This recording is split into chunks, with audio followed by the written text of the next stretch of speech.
તો હવે જોઈશું વિગતવાર સમાચાર સુરતથી। તો સુરતમાં ગૌરવ દિવસ 2024ની ભવ્ય ઉજવણી કરવામાં આવી, જેમાં શહેરના ઉમરા પાર્ટી પ્લોટ ખાતે રાજ્ય કક્ષાનો મુખ્ય કાર્યક્રમ યોજાયો।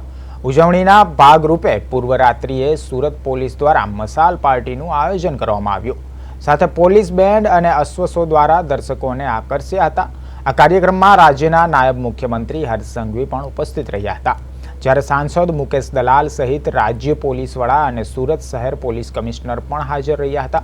મોટી સંખ્યામાં શહેરીજનોએ હાજરી આપી ઉત્સાહભેર ઉજવણીમાં ભાગ લીધો હતો।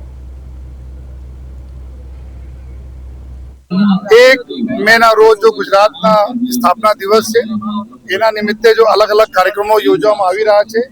आज એના જ અનુસંધાને આજે ખૂબ સરસ जो मसाल पीटीના આયોજન કરવામાં આવ્યા છે।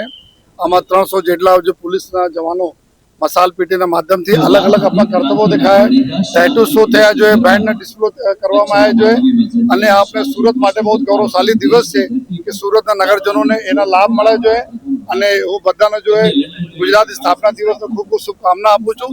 સાથોસાથ એવા અપીલ પણ કરું છું કે આવતીકાલે 5:30 વાગે વાઈ જંકશનથી એક ભવ્ય પરેડ जो गुजरात गौरव दिवस निमित्ते वाई जंक्शन से निकली लाल भाई कॉन्ट्रैक्टर स्टेडियम तक 1.